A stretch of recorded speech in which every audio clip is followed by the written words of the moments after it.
Subscribe कीजिए हमारे channel को जिसका नाम है लीड कोचिंग और बेल आइकन वाला बटन दबाना मत भूलिएगा क्योंकि आने वाले समय में हम इसी hey guys, welcome you all in this new video series. तो ये वीडियो सीरीज खासकर उन लोगों के लिए, उन स्टूडेंट्स के लिए प्लान्ड है जिनकी प्रिपरेशन SAT 3 2020 के लिए हो रही है। ठीक है, आप लोगों के लिए एक बहुत ही ज्यादा इंपॉर्टेंट न्यूज है कि 31st को जो एग्जाम शेड्यूल था, अब हो सकता है कि आगे भी बढ़े, लेकिन आप अगर फाइनलाइज ही मान के चलो कि 31 मई को ही मेरा एग्जाम अगर होना है तो फिर भी आपको डेज बच जाते हैं बहुत ही ज्यादा कम। ठीक है, तो अभी ही टाइम है कि आपको अपनी प्रिपरेशन को एक फाइनल टच देना है। ठीक है, जिसकी वजह से आपका वहां पे रैंक इंप्रूव हो जाए, एक डिसेंट रैंक के साथ आप स्लाइड में खड़े हो। ठीक है, तो इसी के साथ हम बात करने वाले इस वीडियो सीरीज के बारे में, जो कि बेसिकली मैंने क्या किया है कि जितने भी पुराने हमारे प्रीवियस ईयर क्वेश्चन पेपर्स हैं, जो कि एक बहुत ही इंपॉर्टेंट मैटर हो जाता है। ठीक है, अगर आपने पुराने क्वेश्चन पेपर सारे सॉल्व कर लिए हैं ना, तो आपको एक बढ़िया रैंक लेने से कोई नहीं रुकता यार पेपर में, इतना मैं गारंटी देता हूँ इस बात की। ठीक है, हम लोग को भी नहीं मिले थे ये सारे क्वेश्चन पेपर स्पेशली, लेकिन आपके लिए सारे अभी सारे अवेलेबल हैं। ठीक है, और आपको सारे प्रोवाइड हो जाएंगे। ठीक है, तो सबसे पहले मैंने 2014 से स्टार्ट किया है। ठीक है, ये पहला वीडियो बेसिकली मैं 2014 का स्लाइड का SAT 3 का पेपर मैंने उठाया है। अब वो मेरे पास ग्रुप B यानी कि मैकेनिकल एंड ब्रांचेस का मेरे पास क्वेश्चन पेपर है, लेकिन भाई आप सभी के लिए हेल्पफुल होगा क्योंकि जो 80 मार्क्स का ही बस डिफरेंस आता है उसका अपनी अपनी ब्रांच के क्वेश्चन पेपर का, और बाकी मैथमेटिक्स, फिजिक्स, केमिस्ट्री, ठीक है, इंग्लिश, जीके एंड एप्टीट्यूड, ये सारा पार्ट आपका सेम रहता है। ठीक है, तो इसलिए आप सभी को ये सारी वीडियो हेल्पफुल होने वाली हैं। हो सकता है आगे चल के किसी मेरे को पता नहीं कि क्लियरली मेरे पास सिर्फ किस किस का अवेलेबल है, जो जो मेरे पास आते जाएगा। ठीक है, आपको मैं सारी वीडियोस डिक्टेट करते जाऊंगा, आपको बताते जाऊंगा, आपको क्वेश्चंस का एक फुल एनालिसिस, एक व्यू दे दूंगा। पूरे क्वेश्चन डिस्कस करना तो इतने कम टाइम में पॉसिबल हो नहीं पाएगा, वीडियो बहुत ही ज्यादा लंबा चला जाएगा। ठीक है, मैं कोशिश करूंगा कि 10 मिनट्स के अंदर अंदर मैं ये क्वेश्चन पेपर आप लोगों को डिस्प्ले कर दूं सारा। ठीक है, आपको पूरा एक आइडिया लग जाए कि किस तरह के क्वेश्चंस आ रहे हैं। ठीक है, आप उस हिसाब से प्रिपेयर करो। और अगर आपको ये जो भी क्वेश्चन पेपर मैं आज डिस्कस करने वाला हूँ, day by day her video के साथ जो क्वेश्चन पेपर डिस्कस करेंगे, वो क्वेश्चन पेपर अगर आपको चाहिए तो आप GCC के टेलीग्राम चैनल पे जाके वो क्वेश्चन पेपर की PDFs डाउनलोड कर सकते हो। ठीक है, और अगर फिर भी आप मुंजाल से कोई बार कांटेक्ट कर लो, ठीक है, PDF के लिए, वो आपको पूरा प्रॉपर गाइड कर देंगे। और बेसिकली मैं यही बता रहा हूँ कि टेलीग्राम चैनल पे आपको जाके मिल जाएगी PDFs। ठीक है, वीडियोस भी मिल जाएंगी, PDFs भी मिल जाएंगी, और आपको ये बहुत ही ज्यादा हेल्पफुल होने वाला है। तो चलिए आज स्टार्ट करते हैं पहले वीडियो के साथ। हमने यहाँ पे लिया है अपना 2014 का क्वेश्चन पेपर SAT 3 का, आपको स्क्रीन पे दिख रहा होगा। तो अगर हम देखें तो जैसे कि हमारा क्वेश्चन पेपर, सबसे पहले बता रहा हूं कि मैं 20 मार्क्स का जो क्वेश्चन पेपर आना है वो सबसे पहले मैथमेटिक्स का पार्ट होता है, और इसमें भी पहले मैथमेटिक्स का क्वेश्चन है। तो इसमें यार इतना ज्यादा टफ क्वेश्चन भी नहीं आया, मैंने एनालाइज किया, आपको मैं बता रहा हूँ कि अगर आप matrix, calculus, differential equation and trigo ये सारी चीजें करके भी जाते हो ना, इतनी सारी चीजें, तो फिर भी आप इसमें से 10 क्वेश्चन आराम से लगा के आओगे। ठीक है, कोई दिक्कत नहीं आएगी। पहला क्वेश्चन देख लो कि area bounded by the curve y equals to x cube, the x axis and the ordinates x equal to -2 and x equals to 1 is। तो ये क्वेश्चन जैसे आप देख रहे हो उसको बता रहा हूं मैं, आंसर इसका वैसे D है, आप सॉल्व करना है इसको। ठीक है, जो भी कोऑर्डिनेट्स आपको दिए हुए हैं यहाँ पे x एक्सिस के ऑर्डिनेट्स और x equal to -2, x equal to 1, आप इसको सॉल्व करोगे। ठीक है, आपको पता लग जाएगा। और वैसे जो इंटीग्रेटिंग फैक्टर होता है उसका लीनियर डिफरेंशियल इक्वेशन का, आपको ये जो उसका जनरल इक्वेशन है वो तो आपको पता ही होगा। जनरल इक्वेशन निकाल के उसके अंदर फिर वैल्यूज पुट करके आप देखोगे ना, तो ये आपका निकल आएगा। ठीक है, उसके बाद सेकंड क्वेश्चन पे जाते हैं, देखते हैं कि ऐसे integrating factor of the differential equation, ये भी काफी इजी क्वेश्चन है, डायरेक्ट क्वेश्चन आया हुआ है। ठीक है, और मैं आपको बता रहा हूँ, आपने अगर बुक जरा से भी खोली हो ना, अगर आराम से ये क्वेश्चन, ये डायरेक्ट क्वेश्चन है, ये आपको GCC के CRT से मिल जाएंगे आपको। ये खासकर मैं सेकंड क्वेश्चन की बात कर रहा हूँ, डायरेक्ट क्वेश्चन इसका मैं बता रहा हूं आपको 1/x इसका आंसर है। ठीक है, ये देखिए थर्ड क्वेश्चन कितना ही ज्यादा easy, what is the minimum value of x by log x। ठीक है, डायरेक्ट क्वेश्चन मैं आपको बता रहा हूं, आपको ज्यादा डीप हार्टेड प्रिपरेशन की जरूरत बिल्कुल भी नहीं है। ठीक है, आप एक मिनिमम प्रिपरेशन से भी एक बेटर रिजल्ट ले सकते हो यहाँ पे। ठीक है, अगर आपने सिर्फ और सिर्फ CRTs लगाई है ना, आराम से ये क्वेश्चन कर सकते हो सॉल्व। जैसे इसकी देखो, ये डायरेक्ट क्वेश्चन उठा है, x बाय log x का फॉर्म, मतलब कि वैल्यू पूछिए, मिनिमम वैल्यू क्या है, भाई आराम से बता सकते हो। ठीक है, इसका आंसर ये होगा हमारे पास। उसके बाद आगे बढ़ते हैं, ठीक है। इसी तरह से क्वेश्चन हमारे पास मैट्रिक्स से भी देखो कितने, matrix A and B will be inverse if each other only if. भाई ये वाला क्वेश्चन मैं बता रहा हूँ आपको कि अगर आपने मैथमेटिक्स वाला जो आपको मैथमेटिक्स एंड रीजनिंग वाला जो आपको बुकलेट मिला हुआ है, अगर आपने वो जरा अगर एक बार भी खोला भी अगर होगा ना, एटलीस्ट एक बार पलटा भी होगा, तो फर्स्ट पेज पे ही ये वाला क्वेश्चन दिया हुआ है, फर्स्ट पेज पे ही अवेलेबल है। ठीक है, आप उसको ढंग से पढ़ना। मैं आपको बता रहा हूँ, अगर वो बुक ओपन भी की होगी ना एक बार, तो फिर भी आपको ये क्वेश्चन आ जाएगा। मैं बता रहा हूँ, इतने डायरेक्ट क्वेश्चन आ रहे हैं, इतने डायरेक्ट क्वेश्चन आते हैं। ठीक है, तो आपको एक अंदाजा लग जाएगा। ठीक है, आप अभी भी अगर आप सीरियसली प्रिपेयर करना शुरू कर दोगे ना, तो यार बहुत बेनिफिशियल होगा आपके लिए। खैर, अभी सारा क्वेश्चन एक टू जेड सारा क्वेश्चन हम लोग डिस्कस तो कर पाएंगे नहीं इसी वीडियो में। ठीक है, वीडियो काफी लंबी हो जाएगी। ठीक है, तो आप ऐसा करना, अगर पॉज करके अगर आपको क्वेश्चन पढ़ने हो तो एक एक करके आप क्वेश्चन पढ़ लो। ठीक है, मैं आपको कुछ कुछ क्वेश्चन बीच में बताता चलूंगा और आगे बढ़ता चलूंगा, आप लोगों को पता लगता चले। ठीक है, हम आगे बढ़ते हैं। तो मैथ्स में कॉलम, अब देखो 20 क्वेश्चन हमारे मैथ्स के आते हैं। ये सारे क्वेश्चन आपको दिख रहे होंगे स्क्रीन पे। आप पॉज करके एक एक अगर आपको क्वेश्चन पढ़ने हो, और वैसे पीडीएफ जाके डाउनलोड कर लोगे तो ज्यादा बेटर रहेगा। हम आगे बढ़ते हैं। क्वेश्चन नंबर, जैसे अभी देखो ये स्क्रीन पे दिख रहा है question number 19, distance between two planes 2x plus 3y plus 4z equals to 4 and 4x plus 6y plus 8z equals to 12। कितना डायरेक्ट क्वेश्चन आया हुआ है। ठीक है, मैं आपको बता रहा हूँ, इसी तरह से सारे क्वेश्चन आएंगे आपके पास। इतने डीप कुछ नहीं है भाई, बस 5 सेकंड के क्वेश्चन आते हैं आपके पास। ठीक है, इसको आराम से आप कर सकते हो। जो इक्वेशन 2 है उसको आराम से 2 से डिवाइड करो, इक्वेशन 1 और ऑलमोस्ट एक्स वाई जेड तीनों इसके जो हमारे पास जो इसमें से एक भी तो खैर इसका आंसर है नहीं, ना 2 यूनिट्स ना 8 यूनिट्स ना 4 यूनिट, नन ऑफ दीज का ऑप्शन है। ठीक है, हमारे पास फॉर्मूला अगर इसमें लगा दें, ठीक है, d2 minus d1 minus d2 upon में root under a square plus b square plus c square. इसमें फॉर्मूला अगर लगा के इसको सॉल्व कर लोगे ना यार, और तो आराम से इसका आंसर वैसे 2 अपॉन रूट अंडर 29 अगर आ जाएगा इसका आंसर। मैंने जैसा कि निकाला था, सॉल्व किया था। ठीक है, आप भी निकाल के देख लेना एक बार। ठीक है, हो सकता है सही ना हो या फिर जो भी हो, एक बार आप खुद से करके देखना। ठीक है, number of angular nodes for 4D, यहाँ से हमारा केमिस्ट्री का पार्ट स्टार्ट हो जाता है। ठीक है, number of angular nodes for 4D orbital obviously 1। ठीक है, आगे बढ़ो। इसी तरह से यार जो मोल्स हैं, ठीक है, मासेस, सर इतने सारे यार, एक तो केमिस्ट्री में ज्यादा चैप्टर्स है भी नहीं आपके पास। ठीक है, 3 से शायद 4 चैप्टर्स आपके पास केमिस्ट्री में अवेलेबल होते हैं। ठीक है, इसमें खासकर बात करने के लिए, तो वो उतना मोर देन इनफ है, उसको सारा आपको करना पड़ेगा। मैं ये नहीं कह सकता कि ज्यादा इंपॉर्टेंट कौन सा पार्ट रहेगा आपके लिए, बट हाँ, मैं मैथमेटिक्स में जरूर कहूंगा कि मैट्रिक्स भाई कर ही लेना। ठीक है, डायरेक्ट क्वेश्चन आने हैं, डिटर्मिनेंट, ठीक है, रूल वगैरह एक बार भाई ढंग से पढ़ के जाना। ठीक है, और जैसे इसमें स्क्यू हमीशन मैट्रिक्स का एक बार क्वेश्चन अभी शायद हम आया भी है, आपने ऊपर देखा हो, मैंने शायद नीचे स्क्रॉल कर लिया, वो क्वेश्चन डायरेक्ट क्वेश्चन उठ के आते हैं यार। ठीक है, एडजॉइन पे सीधा सीधा क्वेश्चन आ जाता है कभी कभार। ठीक है, तो एक बार मैट्रिक्स तो बहुत ही ज्यादा इंपॉर्टेंट है, मैट्रिक्स एंड डिटर्मिनेंट्स ये कर ही लेना। ठीक है, उसके बाद कैलकुलस वाला पार्ट इंपॉर्टेंट हो जाता है, थोड़ा ज्यादा डीप में नहीं आता। ठीक है, अगर नॉर्मल भी करके जाते हो ना, तो आराम से उसके क्वेश्चंस आप अटेम्प्ट कर सकते हो। उसके बाद मैं बता रहा हूँ डिफरेंशियल इक्वेशन।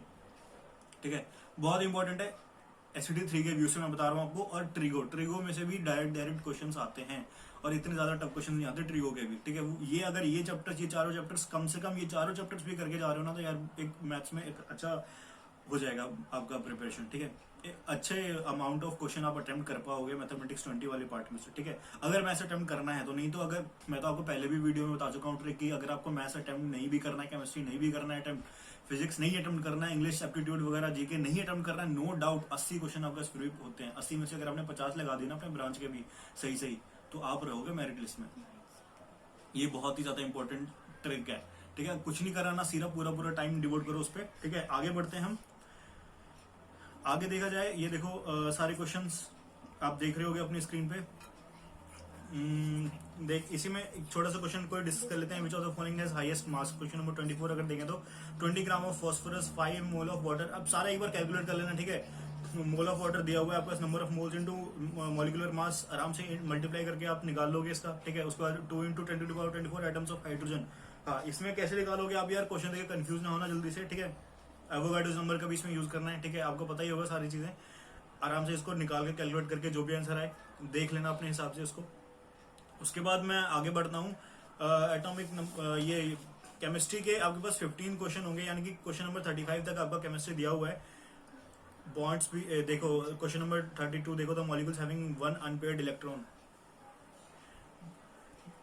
आपने अरेंजमेंट सेल्स की पढ़ी हो, आराम से कितने इजीली आप क्वेश्चन सॉल्व कर सकते हो। ठीक है, इलेक्ट्रो देखो क्वेश्चन नंबर 36 देखते हैं फिजिक्स का। पहले फिजिक्स से यहाँ से पार्ट हमारा स्टार्ट हो रहा है। Question number 36, electromagnetic waves are produced by an accelerated charge.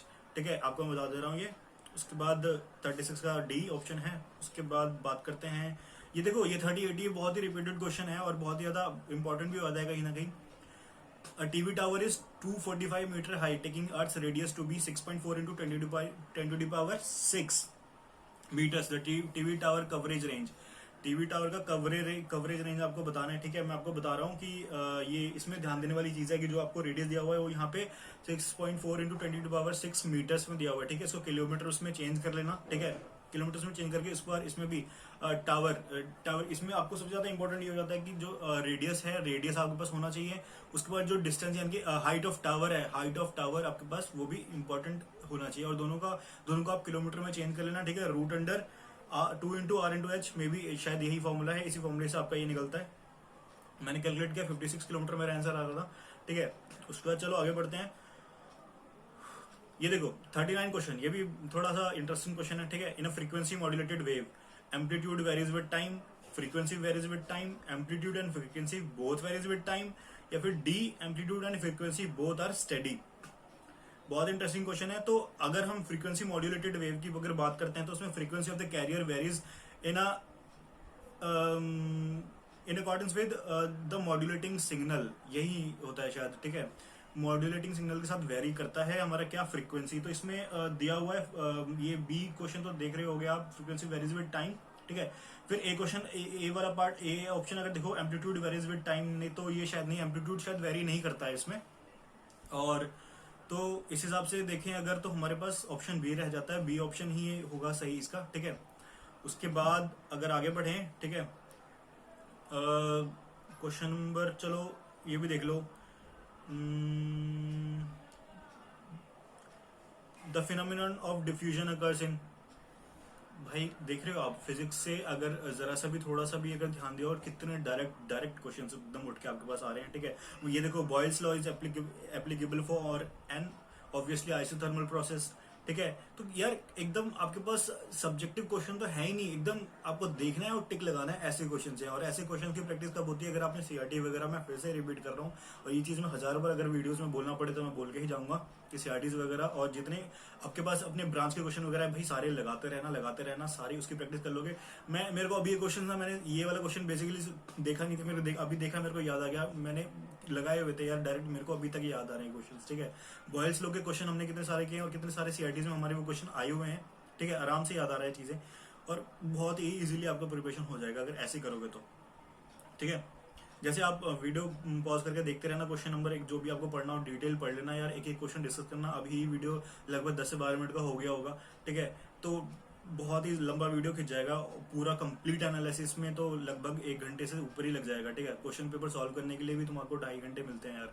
ठीक है, तो ये ज्यादा टाइम ले जाएगा, तो इस पे ना जाके हम लोग, ठीक है, तो बीच बीच में जो भी क्वेश्चन पे मूड जाएगा वो क्वेश्चन कर लेंगे। देख लो ये वाला, अगर क्वेश्चन नंबर 51 भी अगर यहाँ से डिस्कस करते हैं, ये जीके का क्वेश्चन आपके पास आता है। ठीक है, यहाँ तक 50 तक तो आपका ये वाला 20 तक क्वेश्चन आपके पास डिपार्टमेंट से आया मैथमेटिक्स से। ठीक है, उसके बाद 20 से 35 तक आपका 15 आगे आपके केमिस्ट्री से, उसके बाद फिर 15 फिजिक्स से आगे क्वेश्चन आपके पास। ठीक है, ये 20 और 30 यहाँ से 50 तक आपके पास तो ऐसे हो गए। ठीक है, उसके बाद आपके जो बाकी बचते हैं यहाँ से आपके जीके वगैरह स्टार्ट हो जाते हैं, जीके इंग्लिश और एप्टीट्यूड वगैरह यहाँ से आपके स्टार्ट हो जाते हैं।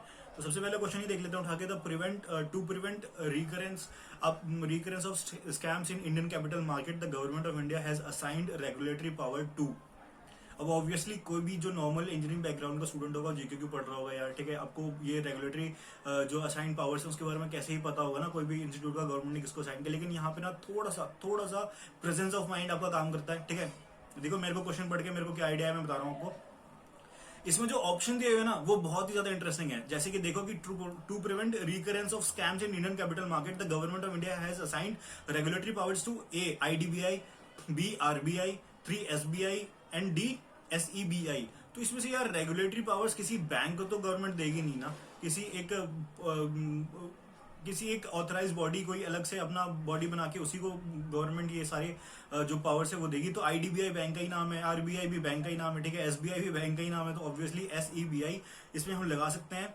ठीक है, जो एक प्रॉपर स्मार्ट गेज है वो यहाँ पे हम यही कर कहेंगे। वैसे इसका आंसर भी SEBI ही है। अगर फ्यूचर में कभी ये क्वेश्चन रिपीट हो जाता है तो आपको मैं ये बता दूं, ठीक है। Security exchange board of India इसका फुल फॉर्म है, ठीक है। इसको ही रेगुलेटरी पावर्स गवर्नमेंट ने दी हुई है, ठीक है। फिर ये 52 नंबर क्वेश्चन देखो, अगर आप the phrase castle in the air is used for,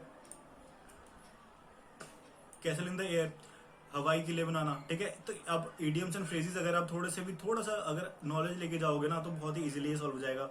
ये देखो, माय मदर प्रेफर्स मिल्क, ये थोड़ा सा टॉपिक जिसपे थोड़ा सा बताने लायक कुछ चीजें हैं तो मैं आपको वो बताते हुए चल रहा हूँ, ठीक है। My mother prefers milk dash tea, तो than THAN, then THEN, then और बी ऑप्शन है टू और डी ऑप्शन है नन।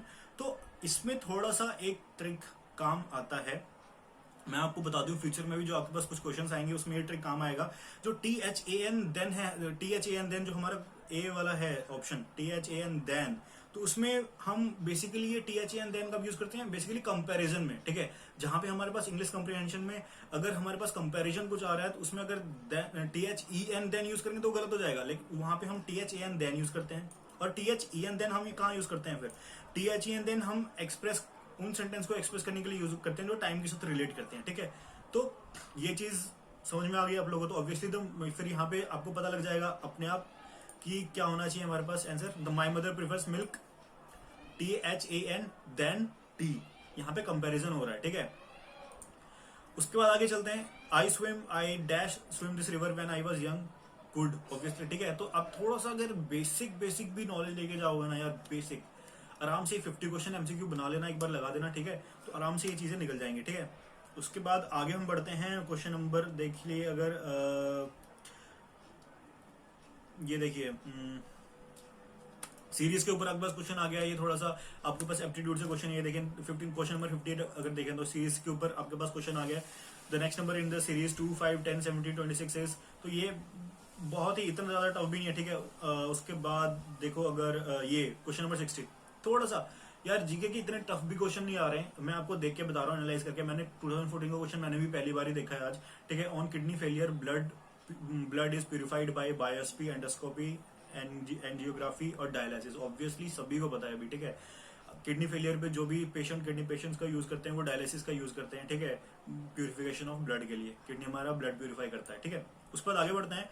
ये 61 क्वेश्चन, ये भी थोड़ा सा इंपॉर्टेंट और थोड़ा सा इंटरेस्टिंग क्वेश्चन है। Biological marriages should be avoided in between, ठीक है। इसका ऑप्शन वैसे ए है, ठीक है, RH positive male and RH negative female, ठीक है। ऐसे अगर ऐसा क्यों, क्योंकि अगर ऐसा होता है कि अगर ऐसे बायोलॉजिकल पेरेंट्स अगर मैरिज होते हैं इन लोगों की तो इनके फिटनेस पे असर पड़ता है, ठीक है। तो ये दिक्कत हो जाती है थोड़ी सी। उसके बाद ये 62 क्वेश्चन देखो, which of the following is properly known as Deshbandhu, ये चित्तरंजन दास जी का नाम देशबंधु के नाम से हम लोग जानते हैं, ठीक है। तो ये एक बार देख लेने वाली बात है, ठीक है। 63 देखो, Sultan Tipu died fighting in English forces under, ये लॉर्ड वेल्सले के टाइम की बात है, ठीक है। लॉर्ड वेल्सले इसका ऑप्शन है, ठीक है। ये क्वेश्चन नंबर 64 भाई एकदम कॉमन चीजें हैं, इतनी ज्यादा भी नहीं आई हुई है कुछ भी। अब देखो, Akbar defeated Hemu in the battle of Talikota, battle of Haldi Ghati, second battle of Panipat, third battle of Panipat. मैं आपको बता रहा हूँ सेकंड बैटल ऑफ पानीपत वैसे इसका आंसर है, मैं बता रहा हूँ। सेकंड बैटल ऑफ पानीपत 1555 में हुआ था, ठीक है। और वो हेमुकलानी और अकबर के ही बीच हुआ था, लेकिन वो अकबर उस टाइम काफी छोटे थे। और फर्स्ट जो बैटल ऑफ पानीपत था वो अराउंड 1526 में हुआ था, ठीक है। और वो अकबर के ही जो मुगल एम्परर के ही जो फर्स्ट एम्परर थे, ठीक है, बाबर, उसके बीच और लोधी डायनेस्टी के लास्ट एम्परर के बीच में हुआ था, ठीक है। उसमें राणा सांगा भी थे हमारे, ठीक है। तो आगे चलते हैं, ठीक है। आगे बात करते हैं। ये वैसे सारे क्वेश्चन बहुत इंटरेस्टिंग है, मेरा तो मन कर रहा है एक एक करके सारे क्वेश्चन में लाइन से आपको बताता चलूं। जैसे 65th क्वेश्चन है, the difference in the years between Vikram era and Krishna era is, obviously यहाँ पे इसका आंसर 57 है। मैं आपको बता दे रहा हूँ विक्रम संवत और कृष्ण एरा डिफरेंस यही चल रहा है कि अभी अगर विक्रम संवत के हिसाब से अगर देखें 57 ईयर्स आगे होंगे, यानी कि अभी हम 2020 में अगर हम है ना, तो अभी से 57 ईयर्स अगर हम जोड़ दें, ठीक है, 57 ईयर्स यहाँ से अगर हम कैलकुलेट आगे करते हैं तो विक्रम संवत के हिसाब से हम वहां पे होंगे अभी करंटली। और कृष्ण एरा के अकॉर्डिंग तो हम 2020 में है ही, विक्रम संवत के हिसाब से हम 57 ईयर्स आगे होंगे, ठीक है। इसी तरह आगे बढ़ते हैं। तो यार इस तरह बहुत इजी क्वेश्चन हैं यार, ये मैं सारे क्वेश्चन नहीं डिस्कस करना चाहता, ठीक है, बहुत ज्यादा वैसे भी वीडियो हो चुका होगा ऑलमोस्ट, बहुत ही ज्यादा टाइम ले गया होगा, ठीक है। आगे बढ़ते हैं, आगे हमारे पास मैकेनिकल वाला जो हमारे अपने ब्रांच से क्वेश्चन आ रहे हैं वो हमारे पास वो वाला आ चुका है पार्ट, ठीक है। मैं सबसे आगे देखो स्माइल आगे फेस पे देखते हैं कि 70 सेकंड क्वेश्चन देखो, 72 देखो उसमें यार सीरियसली सीधा सीधा की तरफ एफिशिएंसी ऑफ डीजल साइकिल सीधा क्वेश्चन उठा के दे दिया गया यार। सीधा देखो एफिशिएंसी ऑफ डीजल साइकिल होता क्या है, 1 - 1 अपॉन गामा का पावर आर का पावर गामा -1 इंटू आपके पास ये ऑप्शन देखो, आपके पास बी ऑप्शन एक बार रीड करो, ठीक है। यहाँ पे हमारा क्या क्या गया ना, यहाँ पे आर को यहाँ से नीचे कॉमन ले लिया गया है, तो आपको यहाँ पे ऑप्शन बना दिया 1 - 1 अपॉन गामा इंटू आर का पावर गामा -1 इंटू सॉरी ये वाला ऑप्शन हमारे पास बी होगा यहाँ पे, ठीक है। सीधा डायरेक्ट क्वेश्चन मैकेनिकल डिपार्टमेंट से उठ के आ रहा है, ठीक है। उसके बाद मैं आपको बता रहा हूँ 73rd क्वेश्चन अगर आप देखो तो closed thermodynamic system is one. मेरे को याद है अभी भी आकाश सर ने पढ़ाया था लिथी क्लास और थर्मोडायनेमिक सिस्टम, इतना बढ़िया तरीके से एक्सप्लेन किया था, अभी तक चीजें याद है मेरे को, ठीक है। बहुत एकदम डायरेक्ट क्वेश्चन उठ के आ रहे हैं यार, क्लास के क्वेश्चन में से उठ के आ रही हैं चीजें, ठीक है। सीआरटी में तो आता ही था ये क्वेश्चन और क्लास में भी सर ने क्वेश्चन डिस्कस किया था हमसे। 73rd क्वेश्चन देखो, ऑप्शन बी पढ़ो एक बार, there is no mass transfer. हम जानते हैं कि जो हमारा थर्मोडायनेमिक सिस्टम होता है उसमें मास ट्रांसफर नहीं होता है बट एनर्जी ट्रांसफर होता है, ठीक है। तो ये थोड़ा ध्यान देने वाली चीजें हैं, छोटी छोटी ट्रिक्स हैं, छोटी छोटी चीजें जो ध्यान देने वाली है, उससे हो जाता है काम, ठीक है। आगे देखो भाई, जीरोथ लॉ, फर्स्ट लॉ, ये सारी चीजें यार एक बार ध्यान से एक बार पढ़ लेना अपनी चीजें। मैं आगे बढ़ता हूँ, ठीक है। और चलते हैं, देख लो एक बार 81st क्वेश्चन देख लो। Effect of forces on a body depends upon first option magnitude, position और line action, direction, all of the above. Obviously जो फोर्स है वो डिपेंड, इफेक्ट ऑफ फोर्स किसी भी बॉडी पे ये सारी वजहों से डिपेंड करता है। Option all of the above होगा इसका, ठीक है। तो कितने इजी क्वेश्चंस आ रहे हैं यार, बहुत ही ज्यादा इजी क्वेश्चंस हैं। ये देखो 82nd question, if two equal forces of magnitude P act as an angle theta, ठीक है। 82nd क्वेश्चन देख रहे हो, if two forces of magnitude P act at angle theta the resultant will be 2p cos theta by 2, obviously, ठीक है। Direct question, एकदम direct, resultant force and resultant वाले chapter से आप देखो, सीधा यार डायरेक्ट क्वेश्चन आपके पास उठ गया है, फॉर्मूला ही उठा के डाल दिया गया, ठीक है। ऐसे ही क्वेश्चन आते हैं, कोई हड़बड़ाने की जरूरत नहीं है, आराम से करो, ठीक है, बढ़िया से हो जाएगा ये।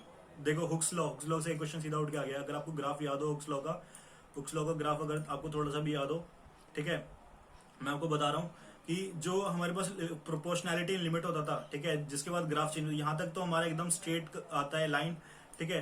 प्रोपोर्शनैलिटी लिमिट होती है यहाँ पे हमारी, तो यहाँ तक जो हुक्स लॉ है वो इट लुक्स गुड, ठीक है। उसके बाद इसका ऑप्शन बी होगा इजीली, ठीक है, आपको थोड़ा सा भी याद हो तो, ठीक है। उसका तो ग्राफ जो भी चेंज होता है, तो हुक्स लॉ कहाँ तक हमारा गुड रहता है, वो रहता है हमारा लिमिट ऑफ प्रोपोर्शनैलिटी तक, ठीक है। आगे बढ़ते हैं, तो यहाँ dimensional formula of Young's modulus, ठीक है, सीधा क्वेश्चन यार, बहुत ही एकदम, मैं बता रहा हूँ। आगे चलते हैं, आगे डिस्कस करते हैं थोड़ा सा। क्वेश्चन नंबर देखो 93 तक पहुंच गए, 150 आपके पास क्वेश्चन आते हैं, ठीक है।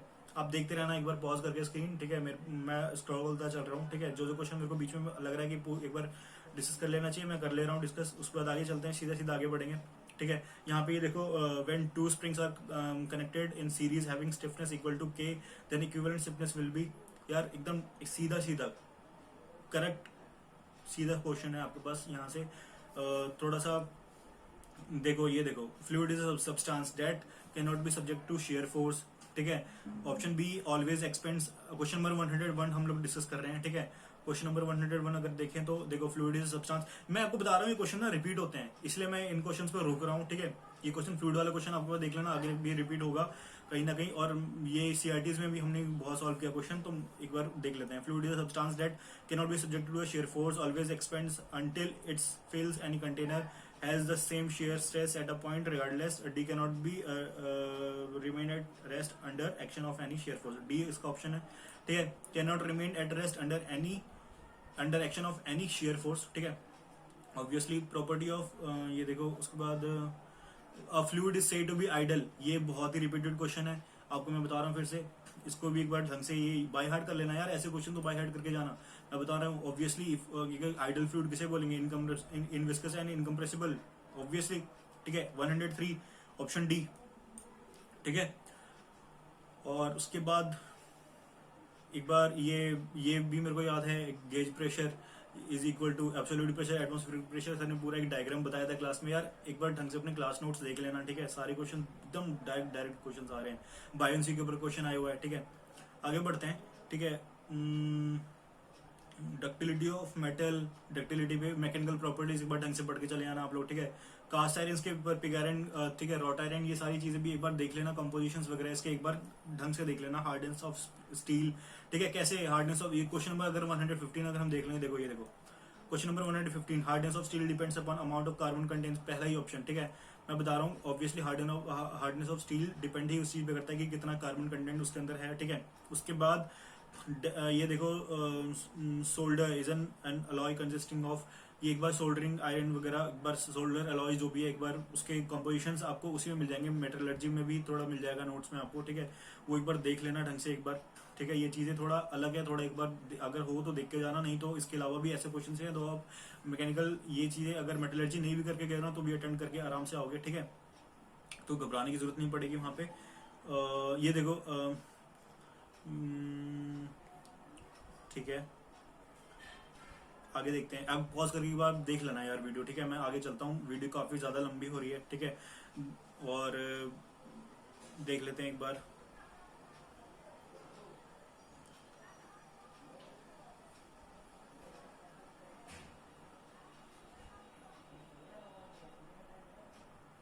फीड रेट के ऊपर भी क्वेश्चन हमारे पास आया हुआ है यहाँ पे। मेटल कटिंग वगैरह से हमारे पास क्वेश्चन आया हुआ है फीड रेट का, ठीक है। यहाँ पे वर्कशॉप टेक्नोलॉजी से बेसिकली आपके पास क्वेश्चन आ रहे हैं, ठीक है। बेसिक क्वेश्चन है वर्कशॉप टेक्नोलॉजी से, ठीक है। तो वो एक बार देखना जरूरी हो जाएगा।